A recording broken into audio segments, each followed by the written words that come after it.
안녕하세요, 랜드북팀의 류상호입니다.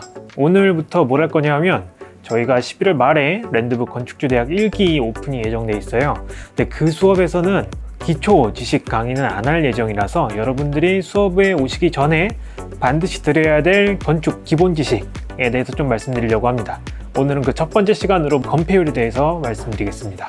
건폐율이 뭐냐 하면 쉽게 말해서 내 땅이 100평이다. 그럼 건물을 앉힐 수 있는 면적은 건폐율이 50%이면 50평, 60%이면 60평 이렇게 되는 겁니다. 이게 전문적인 용어로는 건축 건폐율 혹은 건축 면적을 산정할 때는 대지 수평 투영 면적을 기준으로 한다라고 되어 있는데 너무 어려우니까 그냥 내 땅의 건물을 면적을 차지해서 지을 수 있는가 로 이해를 하시면 되고요. 내 땅 아무데나 뭐 50%, 60% 앉힐 수 있냐? 그건 아니고 이제 또 건폐율을 잘 이해하시기 위해서는 대지안의 공지라는 게 있어요.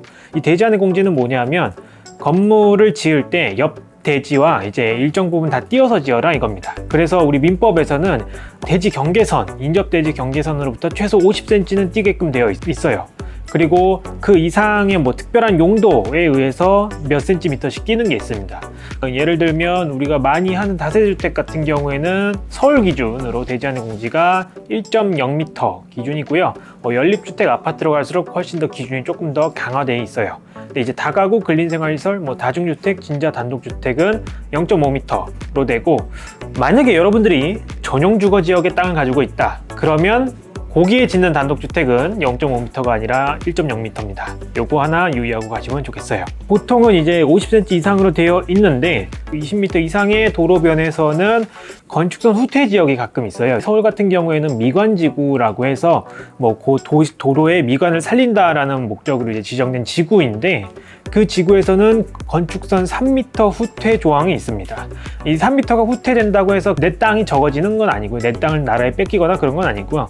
그냥 거기에는 아무 건축행위도 하지 마라입니다. 그래서 그 땅을 제외하고 나머지 부분에서 이제 건폐율 60%를 찾으시면 되는 거예요.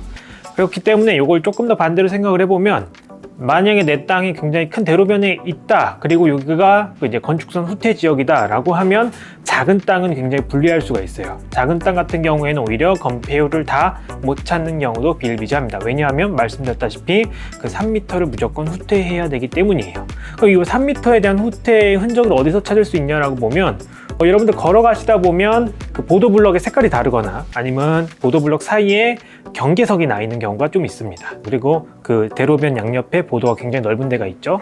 그런 데가 전부 다 이제 건축선 3m 후퇴의 흔적이라고 보시면 됩니다.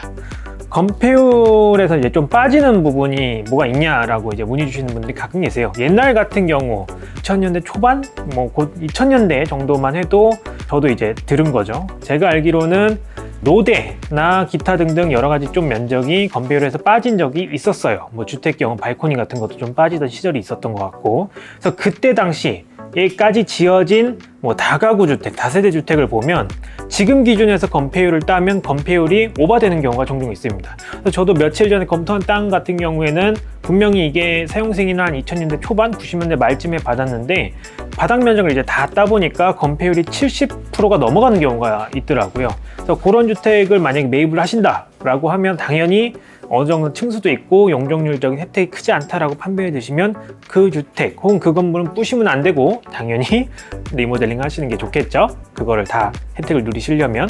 이런 점이 하나 있고, 지금에 와서는 제가 아까 처음에 말씀드렸다시피 평투형 면적은 하늘에서 건물을 봤을 때 차지하는 면적을 일컫습니다. 그 면적 기준은 모두 다 건폐율에 들어가는데 우리가 많이 아는 다세대주택, 다가구주택, 근린생활시설 이 정도 규모에서 건폐율이 안 들어가는 거는 여러분들 체감하실 수 있도록 안 들어가는 거는 딱 하나밖에 이제 없어요. 장애인 엘리베이터밖에 없습니다. 장애인 엘리베이터면을 이제 넣으시면 그 부분만큼은 건폐율에서 빠지기 때문에 보통 이제 빌라 지으시는 분들은 장애인 엘리베이터 요새 필수로 많이 쓰시기도 하죠. 상가 같은 경우에 꼭 그렇지도 않고요. 그래서 여러분의 전략에 따라서 장애인 엘리베이터를 넣을 거냐 안 넣을 거냐는 선택을 해주시면 될 것 같아요. 그렇다고 이 장애인 엘리베이터를 무조건 넣는다고 좋은 것도 아닙니다. 그렇기 때문에 이 부분은 반드시 건축사분과 꼭 상담해서 결정을 지으시기를 바랄게요. 장애인 엘리베이터 관련된 자세한 내용은 오른쪽 카드 누르시면 자세히 볼 수 있습니다. 그리고 건폐율이 지하 같은 경우에는 또 건폐율이 안 들어가는 거 잘 아실 겁니다. 그래서 100평에 건폐율 60% 지역, 내 땅이 100평의 건폐율 60% 지역이다. 그럼 이 지상 부분에는 60%까지만 건물을 앉힐 수 있지만 지하는 100평 다 파셔도 상관없어요. 대신 이제 토목비가 조금 어마무시하게 많이 들겠죠. 그리고 옆집에 대한 민원도 무시할 수 없고, 토목을 하면서 굉장히 이건 디테일이긴 한데 옆집 담이 무너질 수가 있습니다. 뭐 반드시 이 땅을 다 활용한다고 좋은 것도 아니기 때문에 어느 정도 적정선에서 타협을 해서 꼭 진행하시기를 권장드릴게요. 그리고 한 가지 팁이 있다면 지면에서부터 1m까지는 지하로 볼 수도 있거든요. 그래서 1m까지는 딱히 이제 지상 면적에 포함이 안 되는 거기 때문에 반지하 같은 게 이제 나올 수 있었던 거기도 하죠. 그런 걸 잘 이용해서 지하도 풀로 개발하고, 그 다음에 지하층에 좀 채광도 늘게 해서 환경도 개선해서 여러분들 임대료도 높일 수 있는 그런 여러 가지 길이 있기 때문에 그런 것도 한번 잘 건축사분과 상담을 해보시면 좋겠고, 당연히 저희 랜드북 찾아주시면 너무나 감사합니다. 네, 그래서 오늘은 건폐율에 대해 한번 알아봤고요. 크게 어려운 개념 아니죠. 건폐율 50%인 지역에서는 내 땅이 100평이다 라고 하면 건물을 앉힐 수 있는 면적은 50평, 그리고 면적이 안 들어가는 거는 이제 거의 없다. 장애인 엘리베이터밖에 없다. 그리고 지하는 건폐율에 안 들어가니까 마음껏 내 땅 안에서 개발 행위를 하셔도 문제 없다.